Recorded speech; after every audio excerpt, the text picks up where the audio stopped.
And we're live? Yes, we are. Well, good morning, everyone, and welcome to a March GIC meeting on the heels of last week's meeting. Thank you, everyone, for joining. Hello to those who are joining us live stream.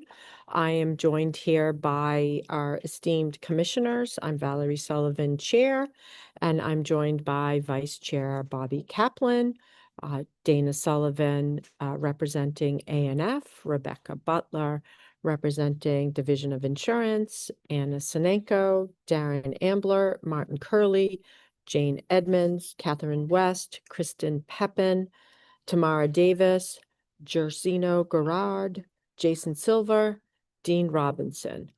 And when Eileen McEnany joins, I will let you know that.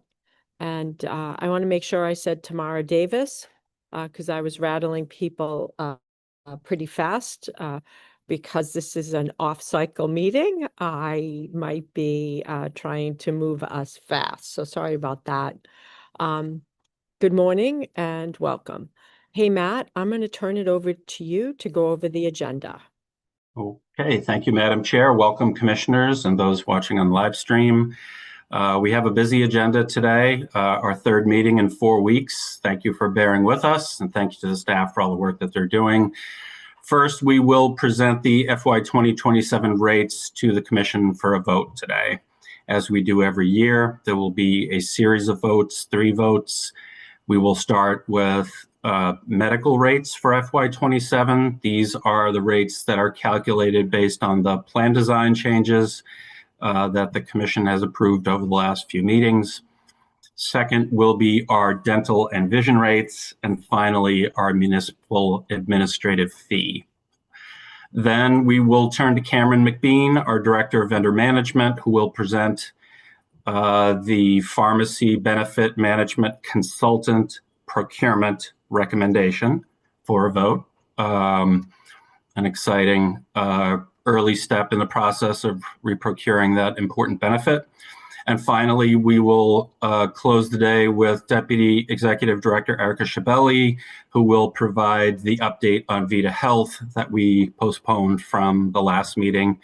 She will review some details on the implementation and on our member engagement over the last few months, and touch briefly on how we are engaging with Vita and other vendors to transition our members off of GLP-1s for weight loss this summer, pursuant to the vote to eliminate that coverage at the last meeting. So that's our agenda for today.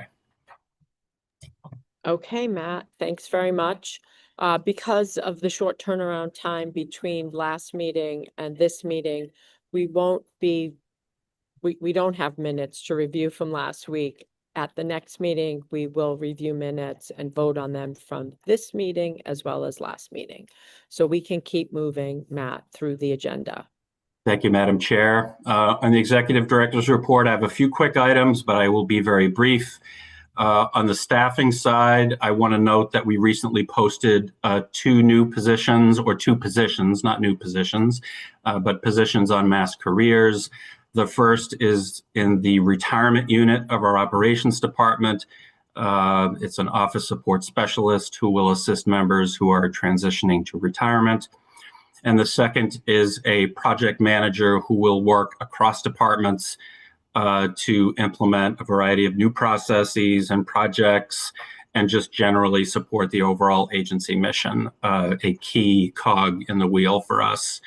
That Maureen Quinn, a position that Maureen Quinn used to hold. So if commissioners are aware of anyone who might be a good fit, please encourage them to apply and let us know.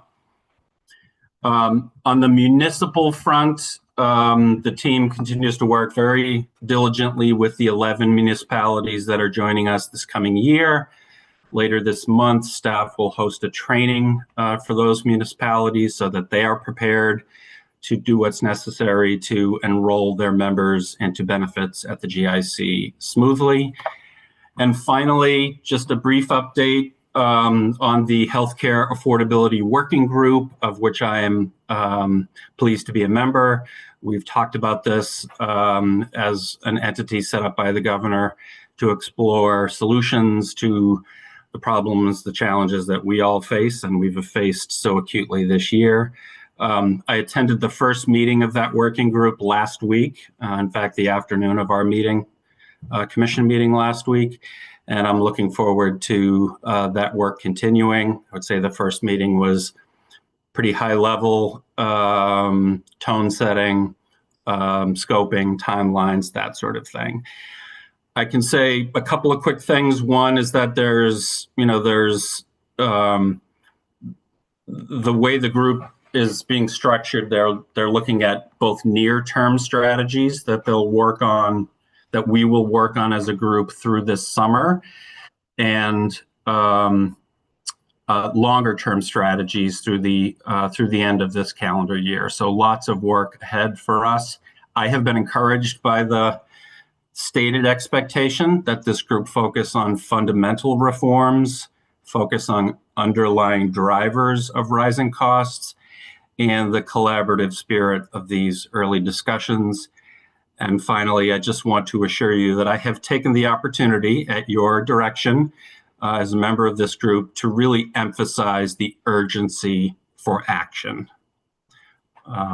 With that, happy to take any questions or move us right along to the next agenda, but I will pause.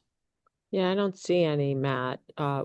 We'll just reinforce, or I will on behalf of all commissioners, the sense of urgency is real. Our buying power as the commission is real. So go forth and execute with this working group. And we can move on to the next item.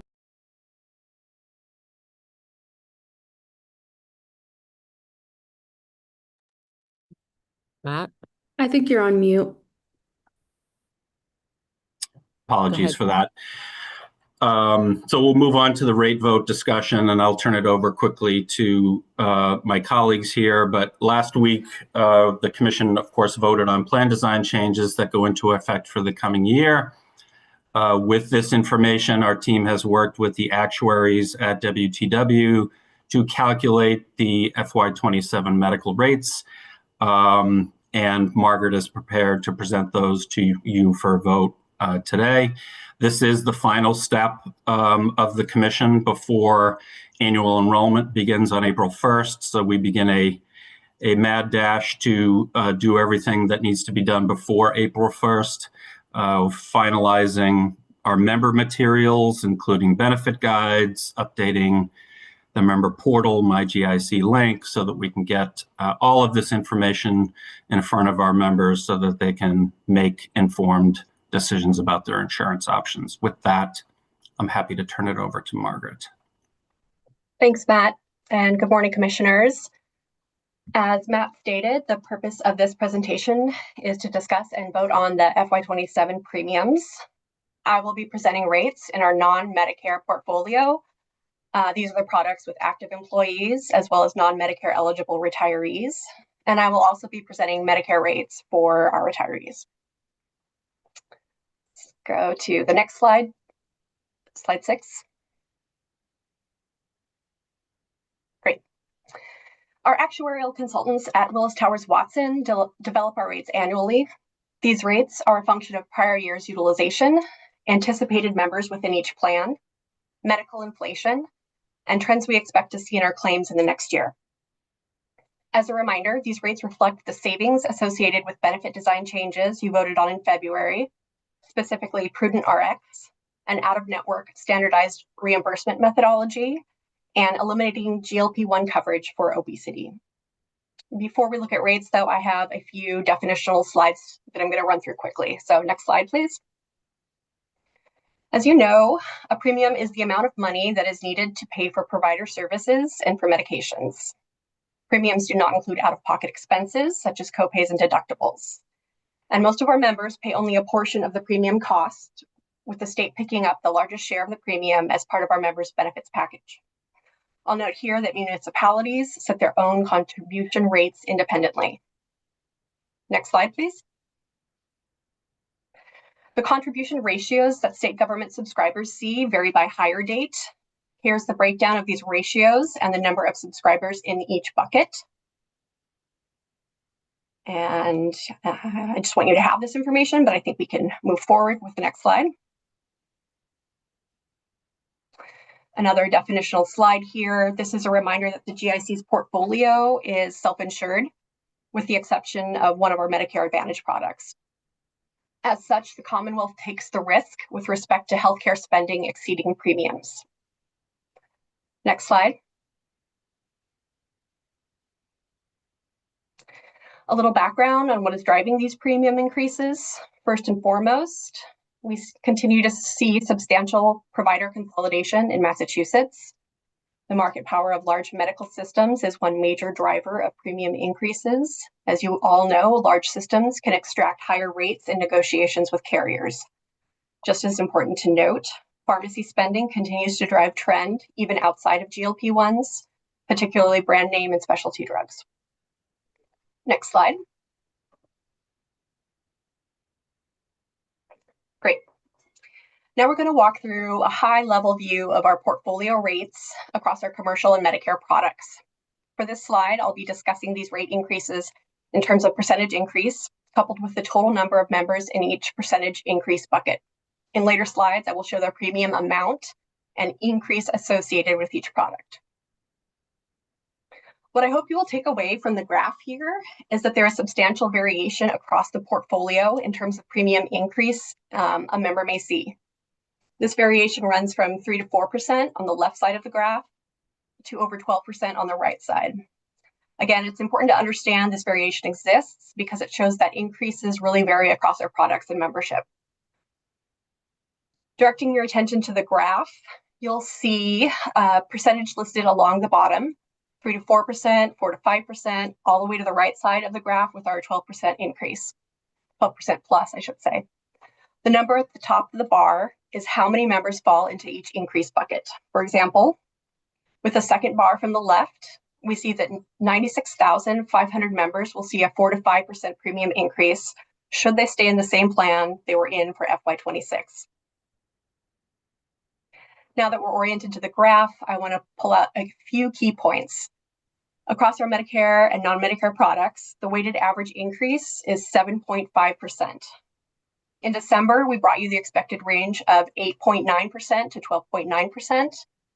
While a 7.5 increase brings us in lower than the expected range, and this was due to the design changes, we recognize that this is still a substantial increase to our members and it will be felt. But again, it's important to look at the distribution of these increases to get a sense of the variation. You will see on the left side of the graph that 50% of our members are expected to see a rate increase of less than 7%. On the other side of the graph, we see that 5% of our members will see a rate increase of greater than 12%. We encourage these members, as well as anyone who is concerned with increases in their current product, to shop and see if their needs in terms of provider access, copays, and deductibles, if they could be met with a different, perhaps cheaper product. Next slide, please.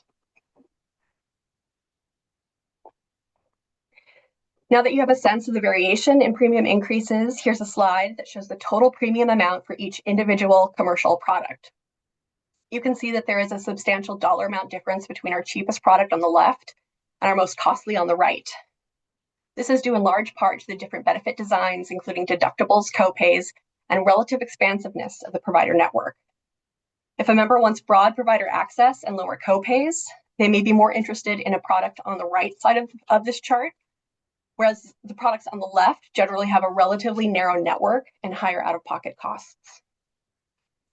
This is all in keeping with the GIC's priority to offer meaningful choice to our members. So please remember that each of these products has its own distinguishing underlying features that contribute to its rates. Again, we encourage members to shop, but to shop on more than just price, making sure that their doctors are in network and that they are comfortable with the out-of-pocket structure of the product they select.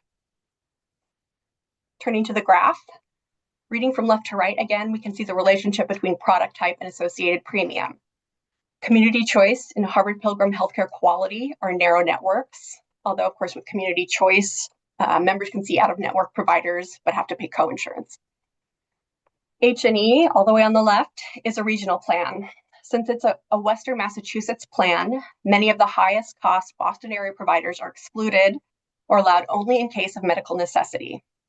WellPoint Plus, MGB Health Plan, and Harvard Pilgrim Healthcare Explorer offer broad network coverage and accordingly cost more than our regional and narrow products. Harvard Pilgrim Healthcare Access America is our national product. And finally, Total Choice is our highest actuarial value plan, although there are geographic restrictions to membership. Next slide.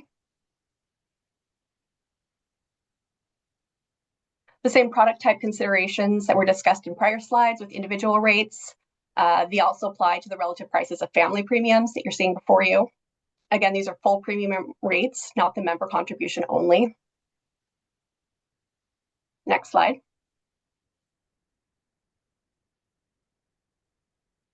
And finally, these are the final rates for our non-Medicare products that we will vote on shortly. The aggregate increase for these products is 8%. Putting this in context, large benefit firms are projecting a 9 to 10% increase nationally for large employers. While we came in under the national range, this is due to the recent benefit cuts, particularly GLP-1s. You will see that the product name in the second column from the left, the rates that you are voting on are listed in the second column from the right. Again, this is the full premium amount, and in the rightmost column is the percentage increase, by product over FY26 rates. As I've noted in multiple places already, there's considerable range in the rate increase of each product, with MGB Complete family product coming in with the highest increase at 13.6%,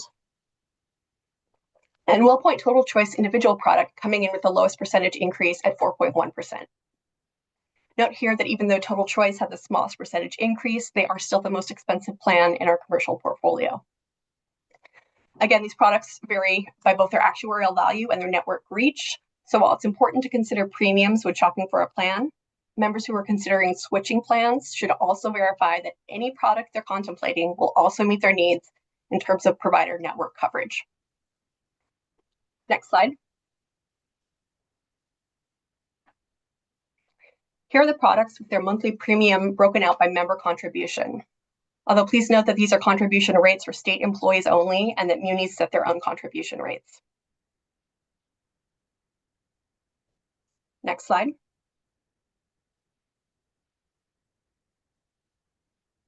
And here are the final rates for our Medicare products, with the average increase coming in this year at 5.4%. The supplement products all offer nearly the same coverage and cost share to the same dollar amount. They cost close to the same dollar amount. And of course, we have our sole fully insured product, Tufts Health Plan Medicare Advantage, here with a 4% increase. Next slide. And our final slide, here are the Medicare product rates by contribution ratio. And with that, turn it over to discussion or questions. Margaret, before we do that, can you go back to the executive summary? Just want to emphasize one point that you've made throughout this deck, and then we can open it for questions. I think that's slide 11.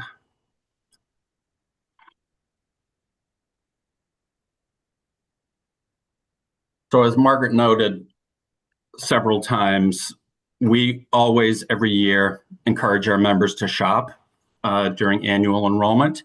And as we say here, members, if they stay in their incumbent plan, will experience these rate increases across the different plans. But it's only if they stay in that incumbent plan, right? That I just want to emphasize here, that it just emphasizes the importance of shopping, right? This is what they will see if they want to stay with their current plan, but they have options available to them with a lower price point. With that, happy to take questions, comments. Happy to take. I see Tamara has her hand up. Go ahead, Tamara. So the lower cost plans, am I assuming that those lower cost plans have higher deductibles and higher copays? No. As to why they're lower cost? Yeah, it's the lower cost plans tend to have a smaller network. For like Harvard Pilgrim Quality is a more narrow network plan.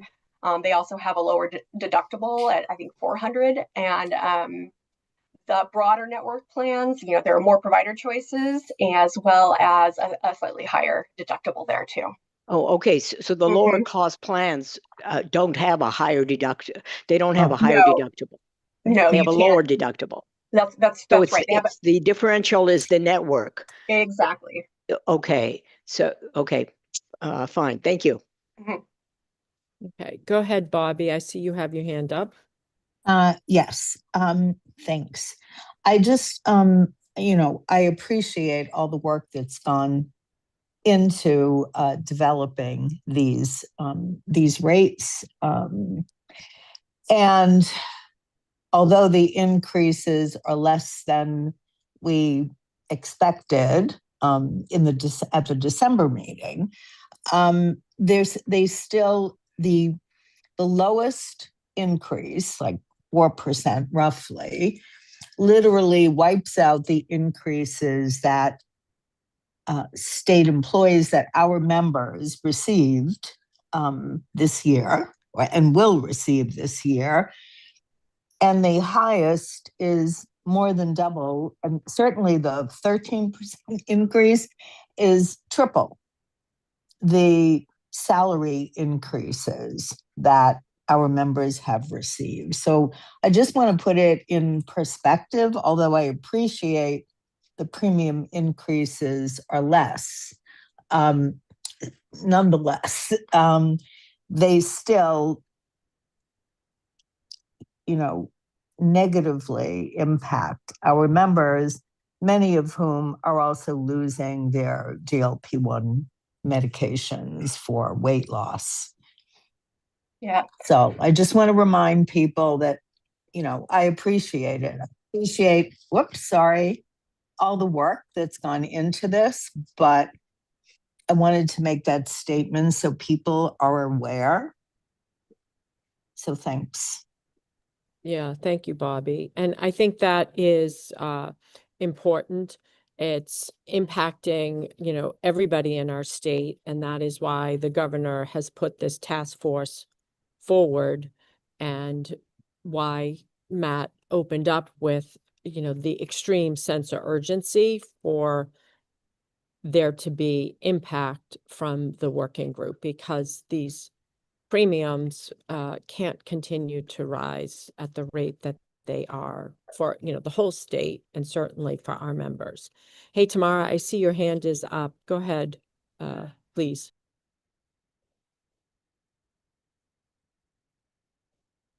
I think you're muted.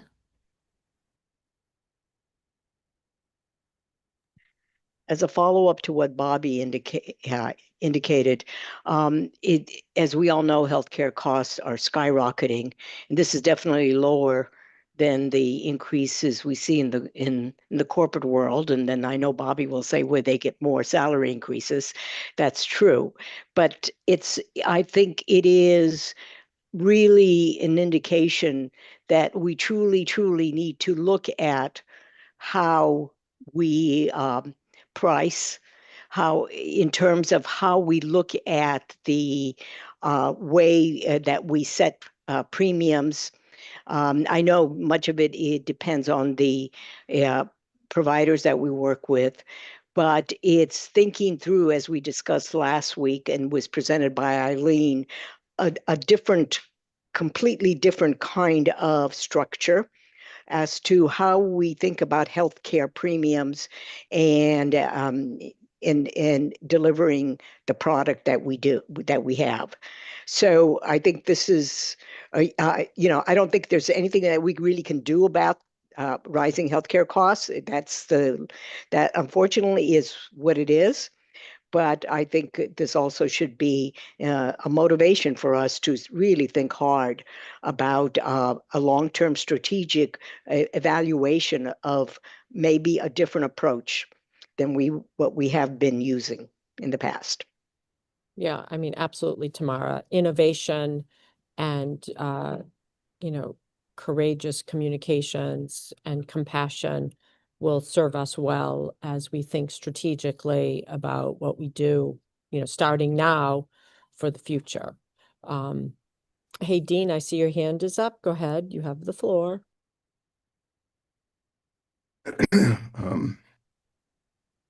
This is my question. So I understand that 7.5% is clearly below national averages, but I'm a little bit, I'm curious about still how that was arrived looking at our data from FY 24 and 25. From my vantage, sort of the medical side, inpatient, professional services, outpatient grew, between 3 and 7%. But the category that exploded was prescription drugs, which, if I'm reading it right, was up by about 24%. So here's my question. Having eliminating GLP-1 coverage, which I think is a significant portion of the drug growth costs, and with that being removed from the FY 27 projection, and given that the medical side of expenses are, 3 to 5%, what's justifying 7.5% overall? I mean, I understand, again, that's lower Yep. than the average, but I'm wondering, Yep. given the huge significance of GLP-1, is 7.5 actually high? Yes, so I think that's an important point. GLP-1s have taken a lot of heat, deservedly, for how much they cost. They are very effective, but for how much they cost. But they're not the only story in the pharmaceutical market in terms of drug cost increases.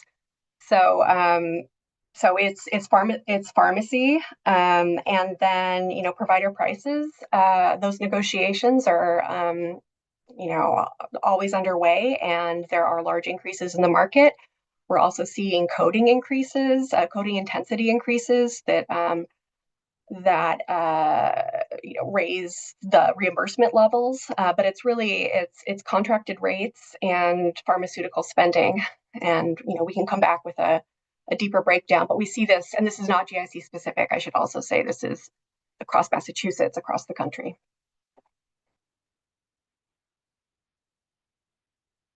Okay, thank you, Margaret. Thank you, Dean. I don't see any other questions.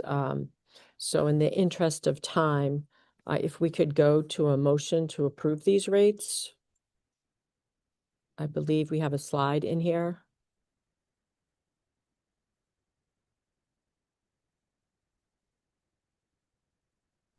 So at this point, I'll entertain a motion to approve the fiscal 27 Medicare, non-Medicare, full cost premiums as shown on slides 14 and 16. Do I have a motion? So moved. I'll second. So I think Darren seconded and Bobby motioned, or No, Tamara. Tamara motioned, Darren seconded. So let's take a roll call. Andrew? I'm ready. I'm an aye. Thank you. Vice Chair Kaplan, No. Designee Sullivan, Yes. Designee Butler, Aye. Commissioner Ambler, Aye. Commissioner Curley, No. Commissioner Davis, Aye. Commissioner Edmonds, Aye. Commissioner Guérand, No. Commissioner McEnany,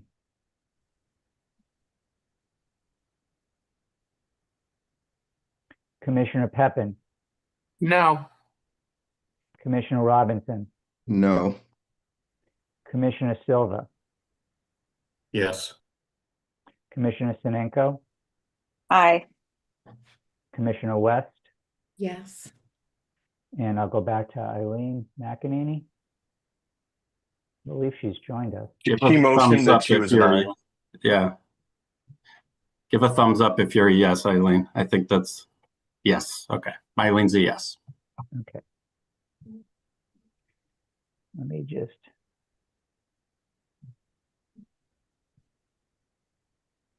The motion passes with 10 in the affirmative. In opposition were Commissioners Kaplan, Commissioner Curley, Commissioner Guérand, Commissioner Pepin, Commissioner Robinson. Thank you, Andrew. And while these rates are not what we hope for our members, we do understand that there are pressures within the larger community, and I'm confident that moving forward, we will have innovation and we will work together to drive down healthcare costs, because these are some of the same things we've been dealing with for a while, and we have to take a new approach and be successful. So it's bifurcated. Go forth, GIC team, with open enrollment. I know we have some other votes, but the healthcare costs are the highest. But then also be very focused on what we can do in the next fiscal year to drive innovation and change. Thank you. All right, Matt, let's keep moving. Thank you, Madam Chair. I think the next one is dental and vision rates, and I believe this is Cameron. That is correct. Cameron, thank you. Good morning, Commissioners. We can move to the next slide, please. Just a quick refresher, as Margaret did before. Unlike most of our medical products, the dental plan is fully insured for active employees. Retirees is the retiree plan is completely funded by the participants. There is no state cost share. So there is a significant difference in plan design between the two. But the dental plans are fully insured, which means that the premium increases were contractually limited when we made the switch to Altus. Those plans did run hot in fiscal 26, so they are hitting the maximum increases. This slide shows the small increases for our retiree populations for next year. Next slide, please. And this slide shows the active plans. We've got two. One is a so-called classic or indemnity style dental plan, and then we have a PPO-based value plan with a narrower network of preferred providers. And again, these increases are contractually limited and minimal. Next slide.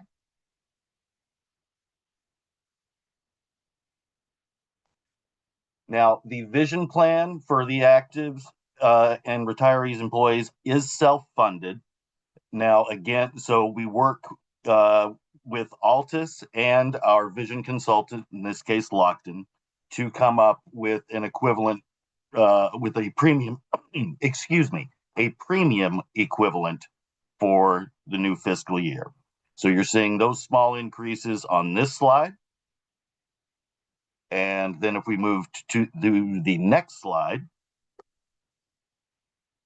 we will see the combined rates, which will be payable by our active population. Are there any questions at this point? The only question, Cameron, I don't know if you have the answer to this. What % of our retirees choose dental insurance? Just a swag in terms of that. We have, off the top of my head, I want to say somewhere in the neighborhood of 50,000 enrollees in the retiree plan. It is a much larger population, but again, because the Commonwealth has never authorized or funded that plan, it is 100% participant paid. Okay. All right. Thank you. Yeah, I don't see any other questions. Vice Chair Bobby, or Vice Chair. Yes, hi, Cameron. Can you tell me, like on the retiree plan, are they primarily like family plans or are they individual plans for the retirees? Do you know what the percentage breakdown is of that? I do not know the enrollment individual versus family off the top of my head. We do have a large number of family enrollees in the retiree plan. I would say, I don't know for sure, but my having not looked at them in those breakdowns in a while, I don't know if Paul or Donna might be on. Yeah. And Cameron, I can help you with that. thank you. So Bobby, on the retiree dental side, on the state side, we have 24,963 individual. We have 20,104 family. On the municipal side, we have 1,410 on the individual and 1,214 on the family. Thank you, Paul, very much. Thanks. You're welcome. All right, Paul always knows the answer. All right, I don't see. Commissioner Robinson may. Yeah, thank you, Cameron. Paul, Go ahead, Dean. Could you just repeat those? Sure. Retiree dental on the state side, individual, 24,963. Family, 20,104. On the municipal side, individual, 1,410. Family, 1,214, for a total enrollment of 47,691. Thank you. It is a substantial portion of our retiree population. Yeah, and for context as well, the active plans are really only available to non-union employees of the Commonwealth.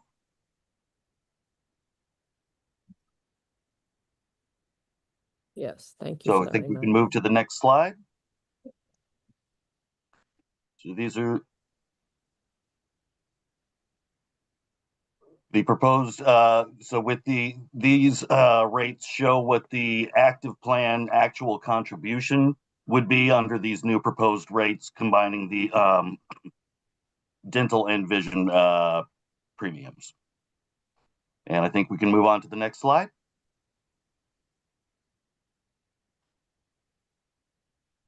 Okay, so I don't see any other discussion. And so at this point, I'll entertain a motion to approve the fiscal year 27 dental and vision rates as they appear on slides 20 and 23. Do I have a motion? So moved. Second. So I don't know who said the first and the second. It was me. Okay, Designee all right. Sullivan and Dana and did I hear Tamara. Eileen? Tamara. Okay. So at this point, Andrew, I will ask for a roll call and I'm an aye. Vice Chair Kaplan, Aye. Designee Sullivan, Aye. Designee Butler, Aye. Commissioner Ambler, Aye. Commissioner Curley, Aye. Commissioner Davis, Aye. Commissioner Edmond, Aye.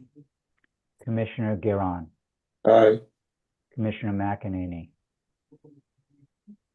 I'll take the thumbs up if you are having difficulties. Commissioner Peppin, Aye. Commissioner Robinson, Aye. Commissioner Silva, Yes. Commissioner Sinenko, Aye. Commissioner West. Aye. I return to Eileen.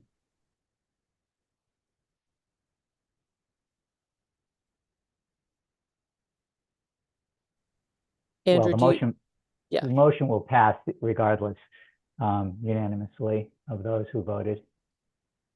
All right, thank you, Andrew. And just for the note taking, Eileen does have her hand up saying aye, if that can be accepted, Andrew, or noted. All right, let's keep moving. I'll note that she had technical difficulties and she Yeah. indicated an affirmative vote. Yeah. These technical difficulties wouldn't happen if we were together in the same room. Someday, I'll look forward to seeing everybody in skin person. All right, let's keep moving. All right, so we will move on to the final rate-related vote, and I'll hand it over to Jennifer Hewitt, our CFO, who will present on our municipal administrative fee. Thank you, Matt. Good morning, commissioners. This is a pretty straightforward conversation. If you could go to the next slide, please. The GIC is authorized to charge up to 1% to municipal members for administration of the program. We've been steadily having this percent be reduced as our rates have gone, our overall premiums have gone up, and our municipal membership has expanded. For FY27, we're recommending to maintain the course at 0.25%, which is the same level that was charged in FY26. This fee does get retained by the GIC and is used to offset our administrative expenses. And the amounts that the level being proposed is adequate to fund that budget. So next slide. That would be it. If there are any questions. Nope. Oh, Yes, Bobby. I Go do ahead, have a Bobby. question. Jennifer, thank you. Can you, first of all, refresh my memory? What was the total amount retained last year? Yeah. Go ahead. Did you have another question? I'm sorry, I didn't mean to Well, cut you off. No. Sorry. I had two questions, but I'll bundle them together. My other is including the 11 munis that are coming into the GIC this year. What is the total number of those? Okay, so the total amount that was retained in FY25, just 1 second, is 2.2 million. And the number of municipalities that will be with us as of July 1st is a total number of 68 entities. That's not necessarily municipalities, that also includes a couple of other entities that are eligible to join. Right, like the regional school districts, right? So, yes. So what is the anticipated retention amount? The anticipated retention is we need to be sufficient to retain 2.3 million. Great, thank you. Thanks. So the record reflect, I think we have lost our chair from the feed. I'm back. Oh, I'm excellent. just in time. Thank you. Who's next? Tamara? Yes.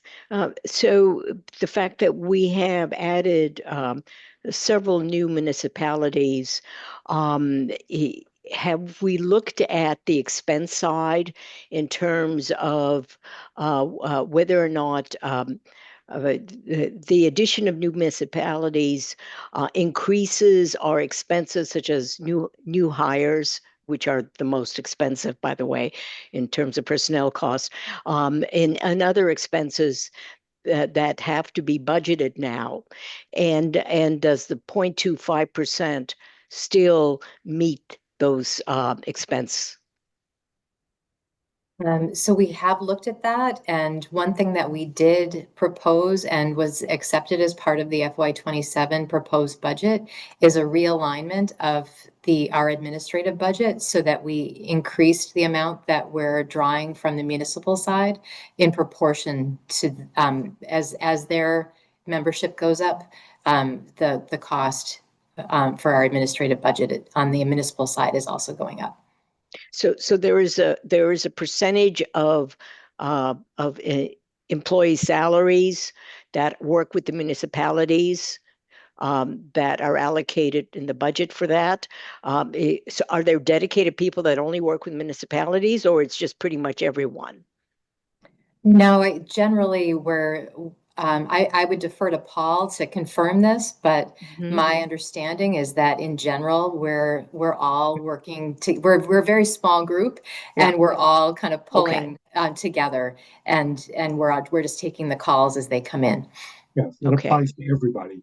Yeah, I just want to ensure that with the addition of new municipalities, yes, we're getting more revenue, but yet at the same, there's much more time spent by employees to serve them. And I want to make sure that the expense side meets the revenue side.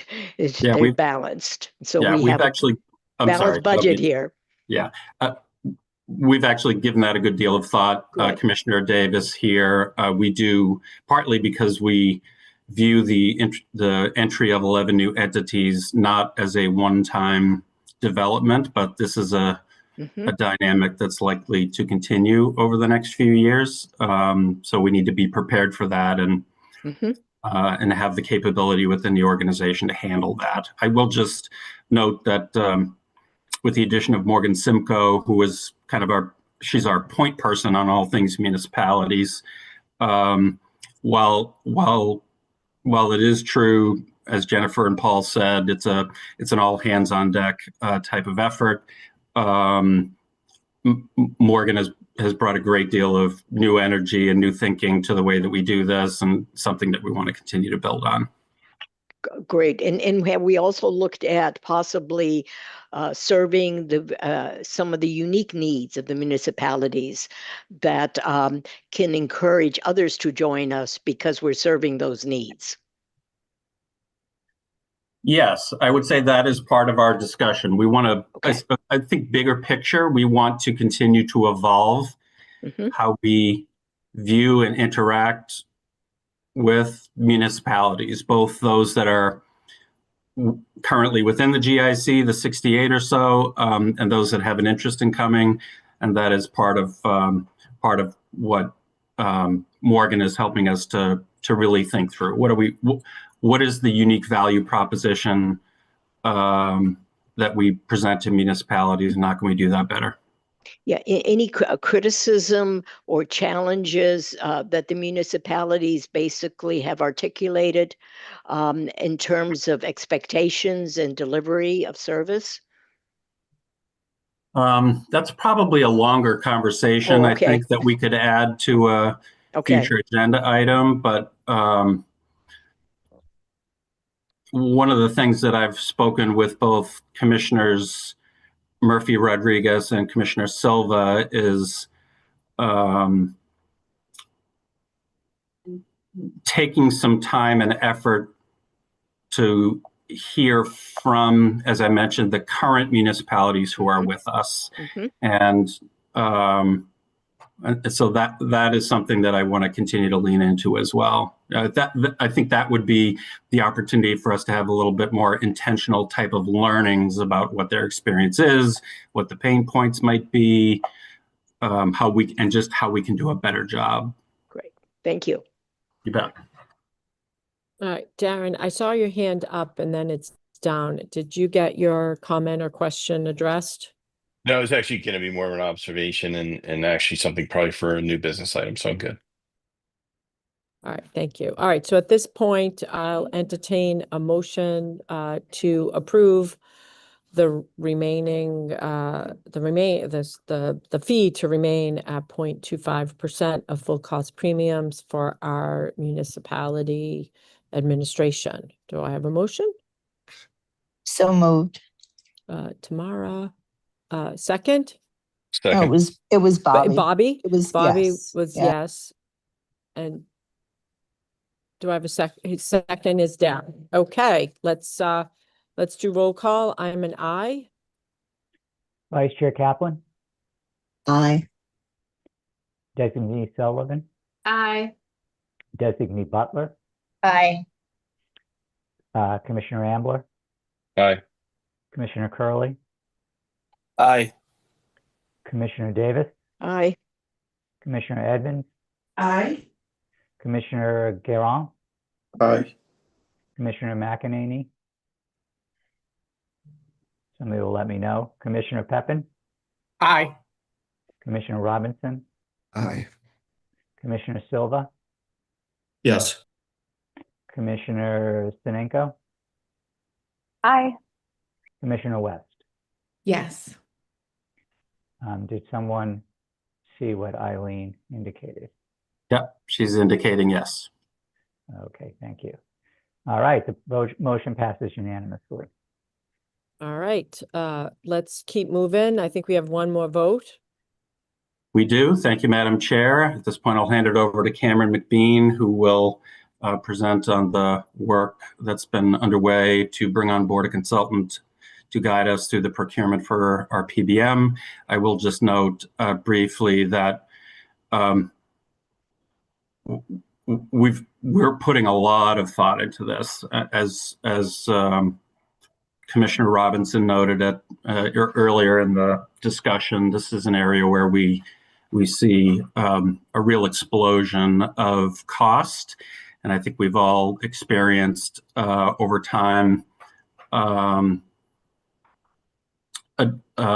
some constraints just in our traditional PBM type arrangement, just constraints on flexibility. So we searched for a consultant who can help us to consider non-traditional models, new approaches, some innovation. There's a good deal of innovation happening in the market.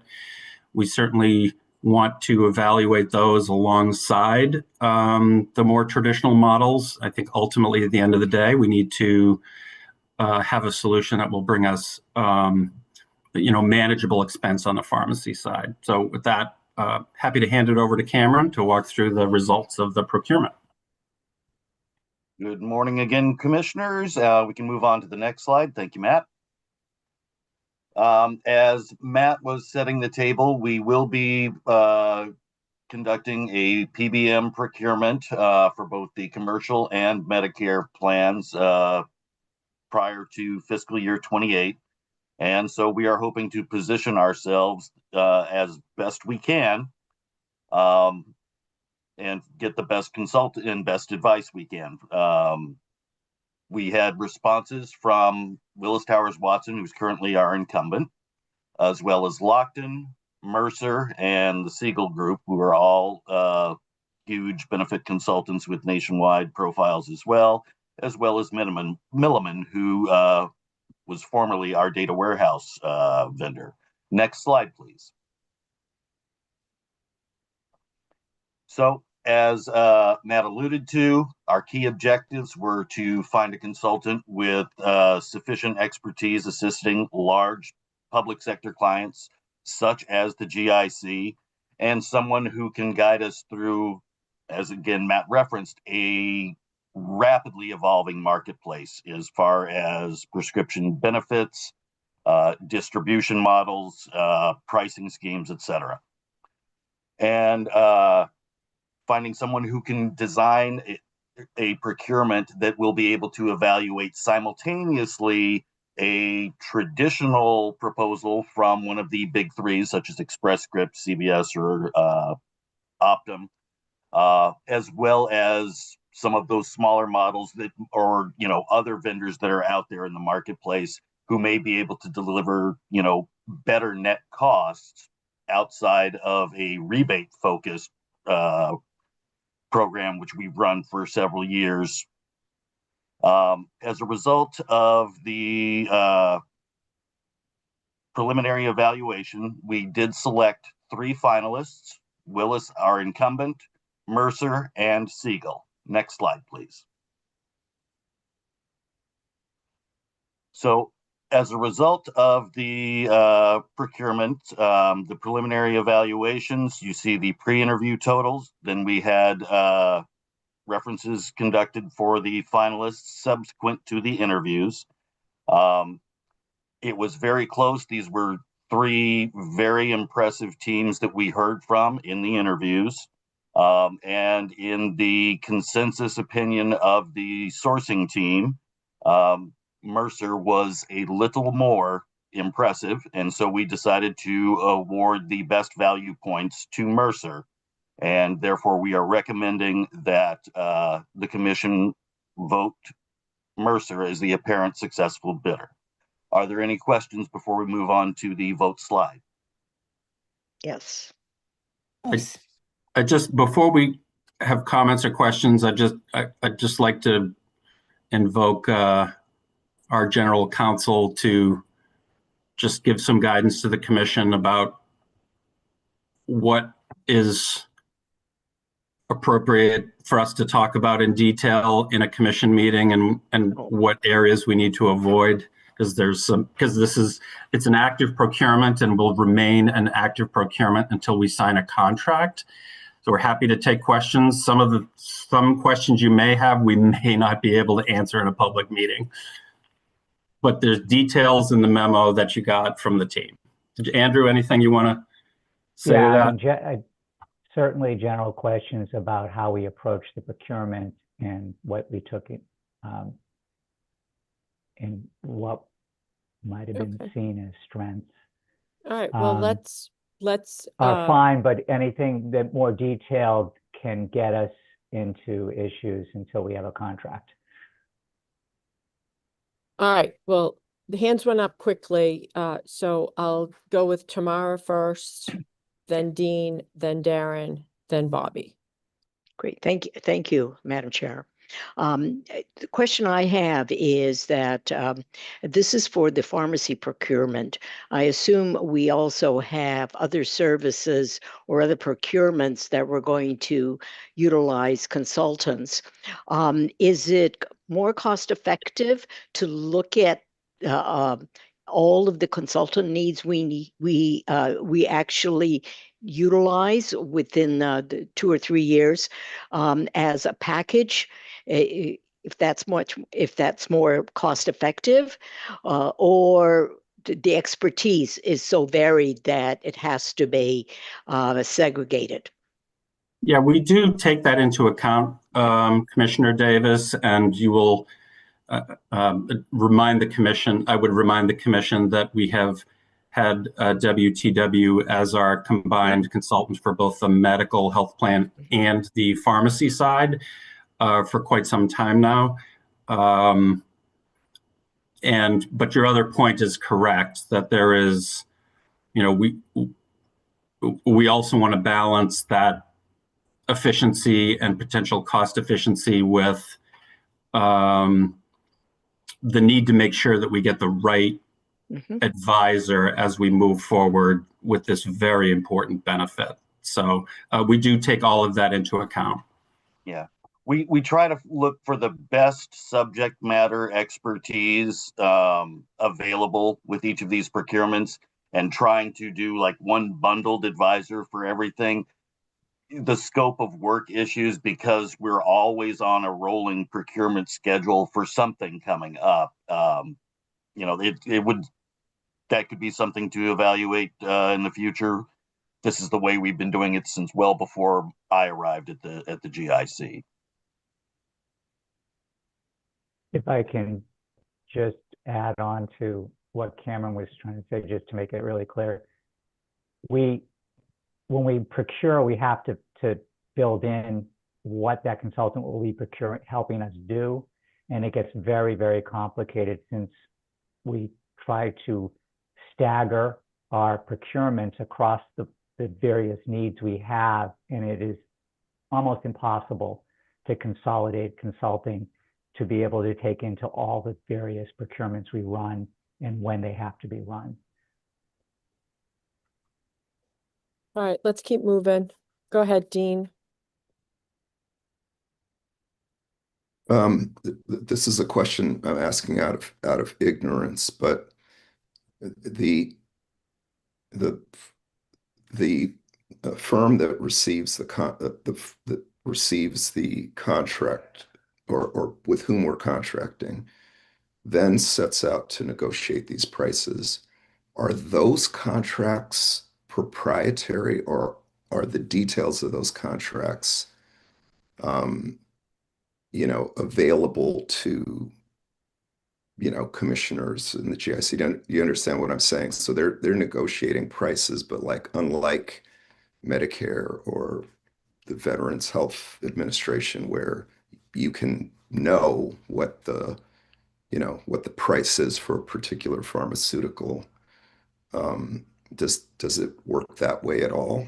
And then the other question, and this is, I'll admit it's a tangent.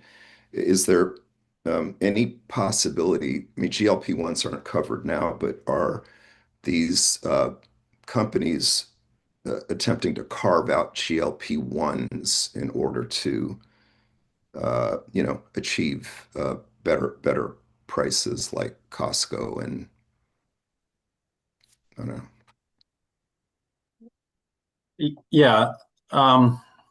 If I understand your question, I'll make a couple of observations. One is that our contracts with our vendors are public record after they're executed. The contracts between our vendors and other entities with which they negotiate, so in this case would be the PBM negotiating financial arrangements with a drug manufacturer, that is an issue where we are very keen to have a much more granular understanding and much more granular data than we have had for many years. And I think so that is part of why we're so keen to find a vendor here to assist us as a consultant to evaluate those different models. I will say the market is moving in this direction. And so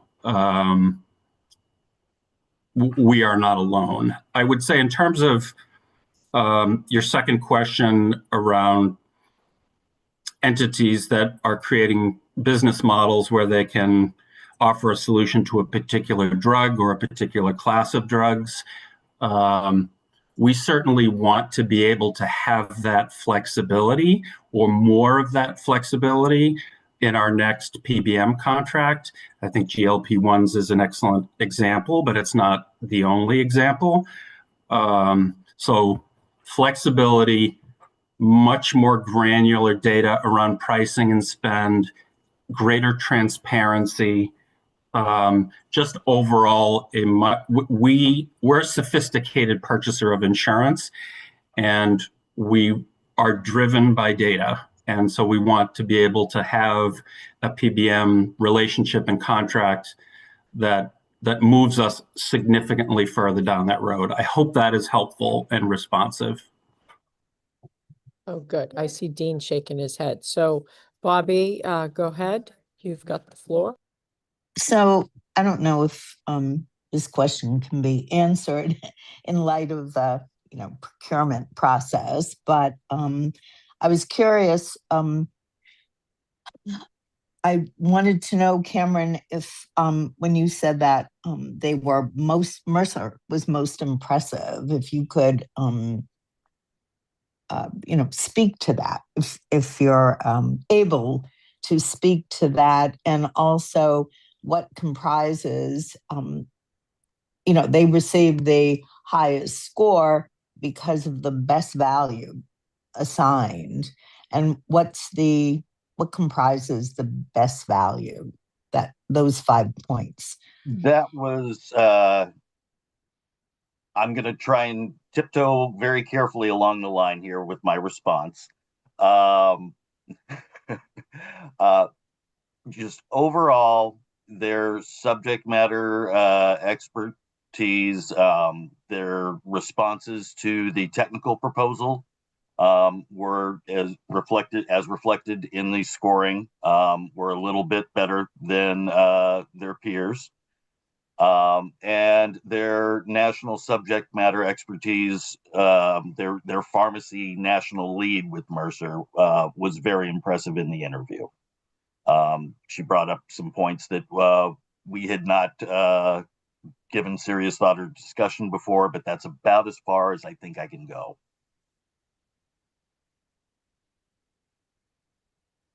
And I have one more that maybe you're not able to answer now, which is how many public sector, entities has Mercer contracted with to Scores. to provide the same outcome. Prior to Willis Towers Watson, they provided these services to the GIC, so they're a known entity to us. They also have a very strong nationwide footprint. They work with other states, large public sector entities such as university systems, other state employee health plans. We're very confident in their depth and breadth of experience working with clients of our size and scope. Thank you. Thanks. Right, Tamar, I Yes, see your hand. Just a quickie.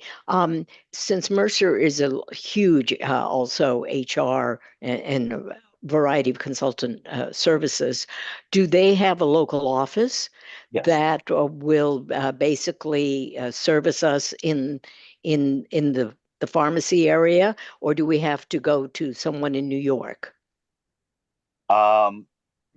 Their national pharmacy lead is not located in Boston, to the best of my recollection, but almost all of our meetings are virtual nowadays. So where the best expert happens to reside in this day and age is largely immaterial.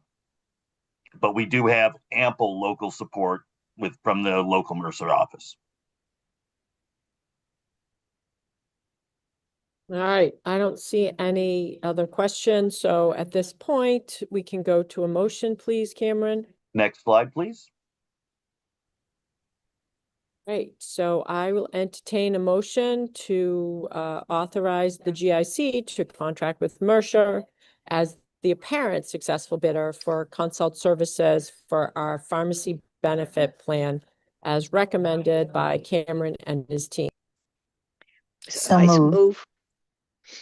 Okay, so Tamara and Bobby. So Andrew, if you can take roll call, I'm an aye. Vice Chair Kaplan. Aye. Commissioner Designee Sullivan. Aye. Designee Butler. Aye. Commissioner Ambler.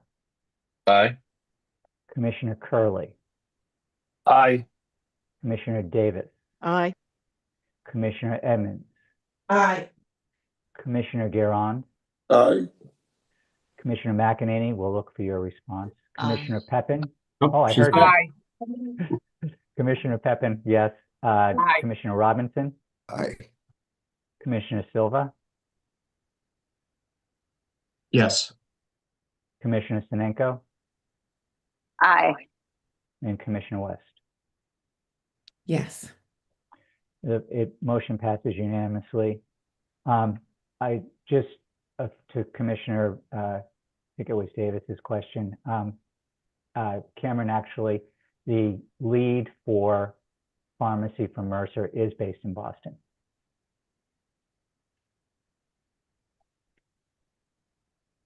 All right, great. Well, I think I can speak on behalf of some of the commissioners who had questions. We'd love to hear, once the contract is signed, what some of their innovative ideas are that they're going to help us explore to bring down costs, but also increase access for our members. So let's get that contract done and bring them in to help us be as innovative and cost containing as possible. Let's keep moving. If I I think may, Eric is up. just remind the commission that you will be receiving the contract to sign in the future, and you'll have all the procurement information in the contract. All right, let's keep moving. All right. Thank you, Madam Chair. So we'll move on to our Vita Health presentation. So at the request of the Commission, Vita has helped us to prepare an update on implementation of the program, again on member engagement to date, but we postponed that from the February 26th meeting, and as a result, as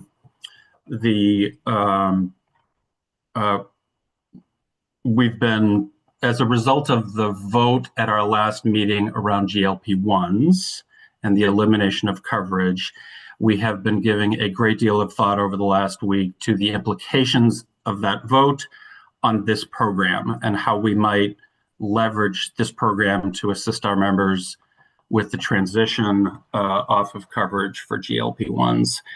In order to do this, we want to first be clear about the Commission vote last week. There was a significant amount of discussion and a number of questions that were raised. As appeared on the motion slide for members, the Commission voted to eliminate GLP-1 coverage for weight management. And so starting on July 1st, members will no longer have access to coverage for that drug. Coverage will remain in place with prior authorization in a number of instances. And here's where I want to be able to provide some information and some clarity. Number one, of course, diabetes, right? That will remain a covered, GLP-1 coverage will remain for those with diabetes. There are also 3 other conditions that GLP-1s will remain covered for. Some of them have to do, there's some overlap with obesity. So the first is adults with a condition called metabolic dysfunction associated steatohepatitis, also known by the acronym MASH. So if someone has the MASH diagnosis and moderate to advanced liver fibrosis, they will continue to have access to GLP-1 coverage. Adults who have established cardiovascular disease along with obesity or overweight, they will remain covered for that condition. This is to reduce the risk of major adverse cardiovascular events like a heart attack or a stroke. And then finally, adults with moderate to severe obstructive sleep apnea, again, with obesity or overweight, and a small list of other comorbidities. So, so those items will continue to be covered while the vote by the Commission was to eliminate coverage for weight loss only for those with a diagnosis of obesity. So there's lots of details here that we are working through. And as soon as we have all of that nailed down, we will post details on the path ahead on our website. We're continuing to work with our vendors to get that information out to our members. And I just want to acknowledge a lot of our members have questions about what this means for them in some of these detailed areas. So with that. Thank you, Matt. Before we move on, Bobby, you are fast on your feet, I know, so I have to drop, which means you will adjourn the meeting. So thank you, everybody. Appreciate all the hard work getting us here, and I will see you at our next Commission meeting. Bye now. Thank you, Madam Chair. Thank you. So with that, happy to turn the presentation over to Erica Schabelli. Thanks, Matt. Good morning, Commissioners. As requested, we're bringing you an update from our vendor partner, Vita Health, regarding the GIC's implementation of their program. Today, we'll go over the following. So first, we'll have an executive summary of the data that you'll see. We'll go over implementation and learnings and opportunities, a little bit about our post-go live performance, including enrollment and utilization and member experience and satisfaction. We'll review customer support and escalations, and then transition planning following last week's vote. So I want to note before we jump into the data that it is always changing as members are enrolling daily in VITA, and we review all of the data you're about to see on a weekly basis with the VITA team, where we also work to resolve member issues.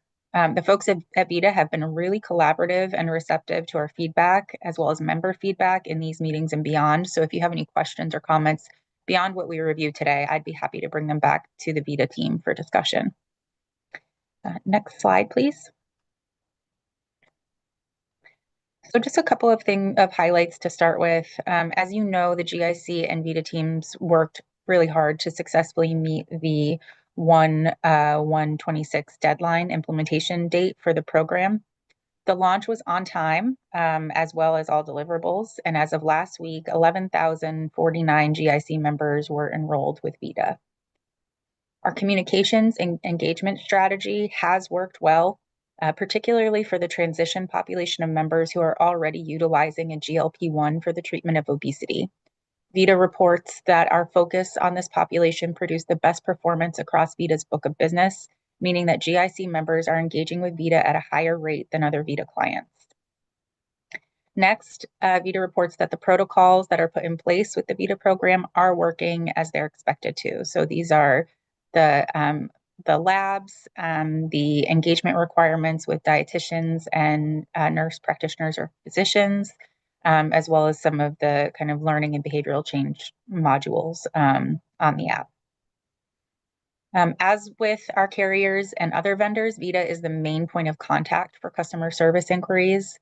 VITA's customer service performance with the GIC population exceeds both VITA's expectations and the scores of other similarly situated weight management, utilization, and prescriber programs. So we can see this in the Net Promoter Score of 22. So I didn't know what a Net Promoter Score was when we first started. So for context, think of a Net Promoter Score in the form of a survey question, such as how likely are you to recommend X service to a friend or to a colleague? So from this question, the percentage of detractors of the program is subtracted from the percentage of promoters of the program, leaving you with the Net Promoter Score. So what makes up a good versus bad Net Promoter Score is highly dependent on the industry itself. So for example, you can imagine airlines probably have a much lower Net Promoter Score average than other industries. And as members become more familiar and acquainted with the program, the expectation is that the Net Promoter Score will increase. But again, the current score of 22 exceeds expectations at this early stage. So that's our executive summary, and we can move on to the next slide. As I noted, we meet weekly with the VITA team to discuss metrics, escalated member cases, as well as review what is working well and what needs adjustment. And you can see that here on this slide.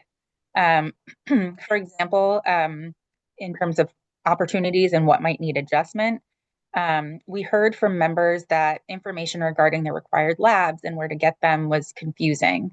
So we brought that issue to VITA, and the process and the language were updated within a day or so of the GIC signing off on the change. So as I mentioned, the VITA team has been really responsive both to GIC feedback and to direct member feedback. And we can see this from kind of our debriefs after each meeting, each outreach to members. We look at what went well, what we should keep doing, and what we need to continue to work on or issues that arise so that we can address them as soon as they come up. Next slide, please. So this table breaks down where members currently are in the process of enrolling with VITA. So the middle column shows the total eligible population for GLP-1s, and the right side column shows just a subset of that total, representing those who have been on a GLP-1 in the last 12 months. And we refer to this as the transition population. As you can see noted here, the GIC's population engagement metrics are either at or above expectations as members continue to move through the enrollment to prescription process. And I'll pause here for any questions just to give you a moment to review the numbers and see if there are any questions with regard to the numbers here on the slide. Commissioner Robinson. Erica, I just wanted to ask if, the 23,000 who are in transition, are those the members who are currently on the weight loss taking GLP-1s for weight loss? Yes. So the GLP-1 transition population is the group of individuals who are currently on a GLP-1 or have been in the last 12 months. So these are folks that we targeted to make sure they knew that there was this grace period, that we were transitioning. So how many of those, I guess, will remain, have the approved medical conditions? So do we know that? I don't have that data offhand. I'd be happy to bring that back because we would have to work with both VITA and CVS to see if we could get to that level of detail. So happy to bring that back and ask. But just kind of looking through the numbers here, I just want to be clear. Your question is how many of the existing transition population are members who have kind of the weight loss plus a comorbidity that Matt had just recently talked about. Is that your question? Yes, I wanted to know how many of the 23,000 will actually lose that coverage. Okay, I will. I can bring that back, and we can report back to you, Andrew. Sorry, Commissioner Robinson. I see our general counsel might have something to add on that. Yeah, we have asked to try to get a sense of that. The difficulty is that there is no information that flows through necessarily on the prescribing side that tells us that a member has a supplemental condition unless it's MASH, because obesity is the primary condition. And so the supplementals don't show up. So it may be difficult to get those numbers, but we are trying. Mr. Robinson? Yeah, I may be wrong, but I might have a partial answer to that. From the data I looked at, it looks to me that of the roughly 23,000, there's probably nearly 16,000 that are also being treated for heart conditions. So again, I don't know. Yeah, we can verify that with the VITA and CVS teams. If they're able to get us that data, we can come back and verify. But actually, my question actually was, so what is the total VITA eligible, the 252,000? What's that figure mean? So these this population, and Andrew, correct me if I have misspoken here, but the total eligible population are folks who would meet the criteria at present for access to a GLP-1. Is that correct, Andrew? I believe it's the total eligible population over 18. And not necessarily, because we don't know people's conditions, it's over inclusive in a sense that doesn't mean that they're all obese or would have been eligible, but that is the potential pool of eligible members. Thanks, Andrew. I have a question. Is that that eligible population, is that the number of GIC subscribers? Is that the population? I don't quite understand is that what that number references? I believe that's correct. Okay, so it's a subset of our total population. Okay. I have another question regarding the MASH diagnosis. So is it that it has to be MASH diagnosis plus liver fibrosis, some element of that, in order to receive prior authorization for GLP-1s? Is it both, or is it if you're diagnosed with MASH, that's sufficient? That is my read of the current criteria, but Bobby, these are the sorts of details that we are actively working to nail down. And so, once we get all of these details pinned down, then we will publish on our website, as I mentioned earlier, answers to all of these questions. Thank you, Matt. Commissioner Peppin? I just have a question about where are we going forward if people have comorbidities, if they're going to be authorized for the GLP-1s? Are they going to be expected starting on July 1 to continue to engage with Vita to maintain the medication, or is Vita going away? That's a great question, Commissioner, and that's actually what I'm getting to. That it'll be the last slide, kind of what our transition plans are, what we're thinking about. So we will get there. Really great question. If there are no more questions on this particular slide, we can move on. Thank you. So this slide represents or really shows how effective the Vita and GIC communications efforts have been.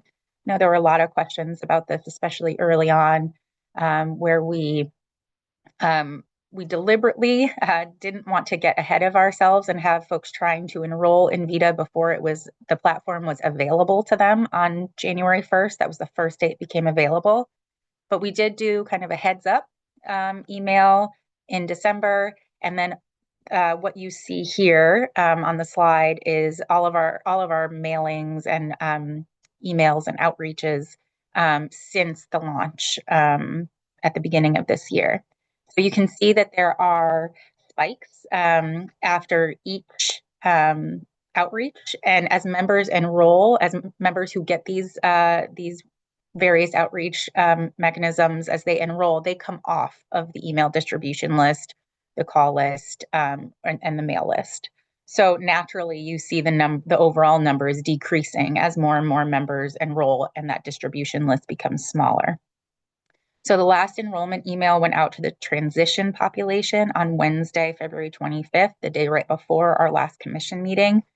Again, given the vote that took place on the 26th, we postponed the next transition reminder email while we work with Vita and CVS to ensure that we can include information in that email on next steps regarding the elimination of coverage. So we really want to take that opportunity with the next transition email because the grace period is coming to an end on March 31st. We just want to make sure we're using the opportunity in that email to get folks the most up-to-date information on what this change will mean for them. Any questions on this slide? Great. Okay, moving on. Great. This slide gets a bit more granular on the success of our member outreach efforts. So you can see the dates of each outreach along with open and click rates, QR scans, and rates of unsubscribe.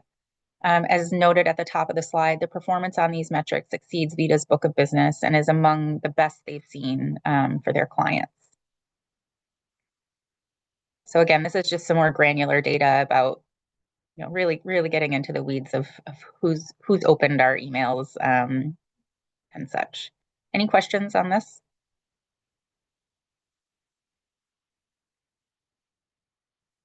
Seeing none, we can move to the next slide.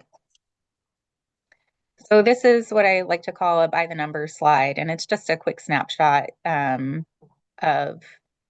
our GIC population who has already enrolled in Vita and how they're engaging. So as you can see, we have a population that's really engaged and is paying attention, and that's great. And we're really grateful for that. They're paying attention to the communications we're sending out. They're asking questions. They're calling us, they're calling VITA, they're calling CVS, and we're working really hard to get their questions answered. Vice Chair Kaplan? Yes, thanks, Erica. I have a question. I recall that when we were first introduced to VITA, we were informed that VITA has a 40% drop-off rate. And so I'm curious if VITA has reached that rate, and now with the elimination of GLP-1s for obesity, if that drop-off rate is going to increase. Yeah. Since we're still in the grace period with VITA, it's far too early to tell to tell what the drop-off rate is. We still have folks who are enrolling, and so at this early stage, it's really difficult to be able to know what the drop-off rate is right now. But I will certainly come back to VITA and ask them if they can update us with that information in the future. Thank you. Sure. Any other questions on the slide? And Erica, are you able to, when you see the drop-off rate, to see any kind of more granular demographic information about who that represents?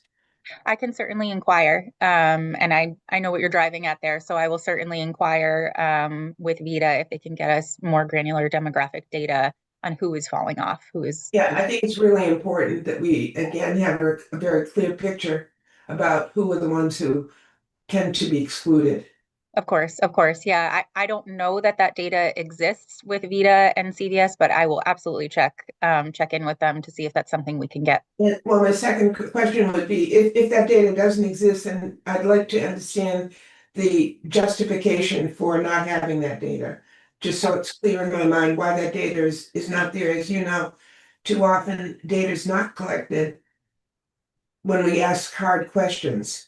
Yes. And sometimes it's my humble opinion that is irresponsible for those who are in public service. So I'd love to just understand the justification as well as the information. Absolutely. We'll bring that to VITA at our next meeting. Thank you so much. No problem. Okay, next slide. Great. So you'll recall earlier in the presentation, I noted that VITA handles incoming inquiries regarding the program. So here again, just giving you some of the finer details and metrics about those calls and emails. Again, as is noted, VITA is exceeding their targets with regard to customer service. And you can see some of those metrics here. They've gotten many calls in since January. They're very responsive in terms of the turnaround time. And we currently only have about 79 open support tickets with VITA. And again, these are tickets that we will discuss at our weekly meetings if something becomes escalated. We'll tackle that at our weekly meeting with VITA and have really good collaborative conversations with them around that. Any questions on this slide? Okay. We can go to the next slide. Great. Oh, Vice Chair Kaplan? Yes, I just wanted to Jane's point, VITA collects a lot of data. That's what we see. They're like, it would seem to me that they could collect the data that Jane is referencing regarding the demographics, because they seem to be very much a data collection outfit. And so I find they may already have that data. And I think it's really important because the deadline for people to enroll is March 31st. And I am getting, as are many of the commissioners who represent our members can probably attest to, that people are asking, why should they even bother? Because they don't have one of these approved conditions. What's the point? Yeah. And like I said, I will certainly ask VITA. It's not what they had. It's not what we had initially asked for in our report, because we wanted to focus in on communications. That's where the commissioner concern was at the outset. So wanted to make sure that we covered that. I will certainly, as I mentioned, check in with VITA and with CVS to see what granular detail they may have. And if for some reason they don't have that detail, I would be more than happy to push and find out why. Thank and you. then just one clarifying point. The deadline is not March 31st. That's the end of the grace period. And so that is the point in time where if you have not yet enrolled in VITA, you will not have any kind of grace period extended to get your GLP-1. That being said, I absolutely hear your concern, Commissioner Kaplan. If if GLP-1 coverage for weight loss is going away on July 1st, what's the point? So I absolutely hear that. It's something that we as staff have kicked around as well.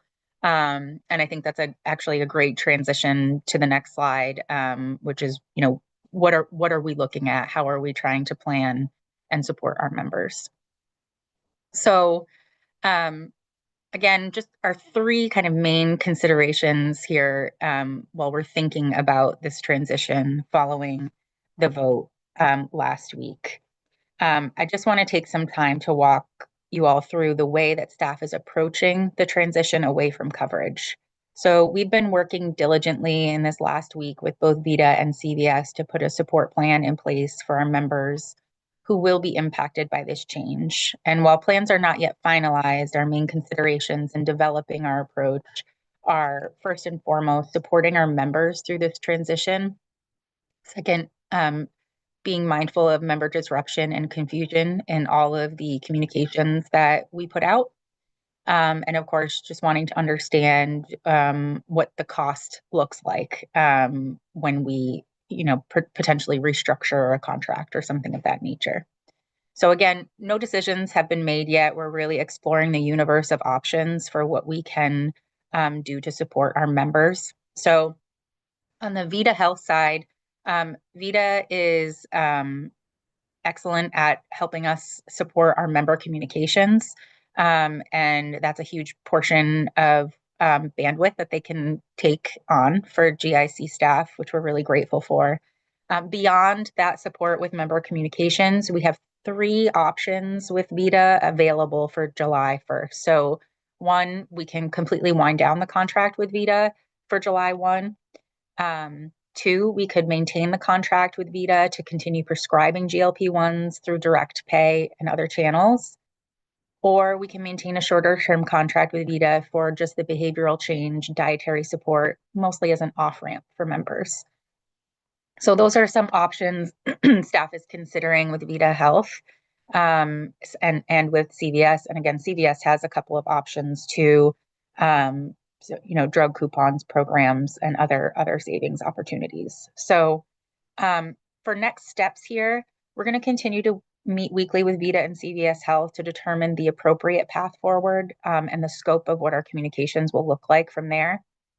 We're not going to wait until the May meeting to let you all know what that plan is. So we will certainly keep you updated about the plan once it's in place so that you are all aware of how your constituencies will be hearing about this.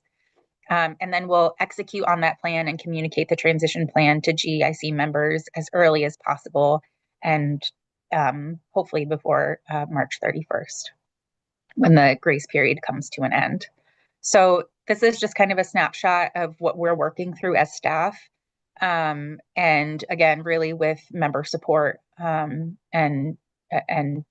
concern for member disruption top of mind. We know these folks have been whiplashed in a lot of ways with the rapidly changing landscape here. So we want to be really mindful of that and offer support where we can. Vice Chair Kaplan. Yes. Thank you, Erica. So I have a question.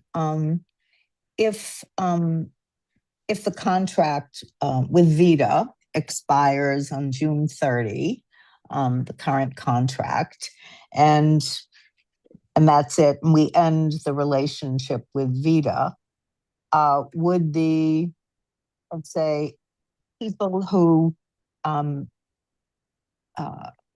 currently are prescribed or who meet the new requirements, right? Who have the conditions, the approved conditions, will the GLP-1s then be prescribed by their current provider? So if the contract with Vita were to go away, and I defer to Andrew for specifics on that, if it were to go away, then that prescribing authority would return to the community doc. And would flow through a PA process with CVS. Yeah. Okay. Thank you. And would there be an appeal process if so CVS would be they would be responsible for authorizing, right? Once the provider prescribes the GLP-1 for the approved conditions, then CVS would sort of approve that, they would authorize that. Is that right? Is that correct? It would go back to the kind of the standard operating procedures that we have in place with CVS in terms of appeals and things like that, as it would be with any other medication. Right. Okay. All right. Thank you. Sure. This is my last slide. Any other questions or any feedback commissioners have that you'd like us to focus on as we decide how to move forward here? Well, I certainly think we should just wind down that contract. That's what I'm in favor of, eliminating that based on, members' comments and concerns, that they, be able to, sort of eliminate the middleman. Let's put it that way. Thank you. Commissioner Edmonds, you're on mute. Looks like you had something to say. I agree. Okay, thank you. Vice Chair. Thank you. Thank you for the feedback. We'll certainly take it under advisement while we're figuring out how to move forward. And I also just want to, we've heard the commission pretty unanimously, loud and clear, particularly in the last meeting, but over the last several meetings, that you expect us to try to find a solution here to return coverage of this drug to our benefit. And we share that belief, and we'll be doing everything that we can over the course of this year to try to bring this coverage back. Thank you for that, Matt. You bet.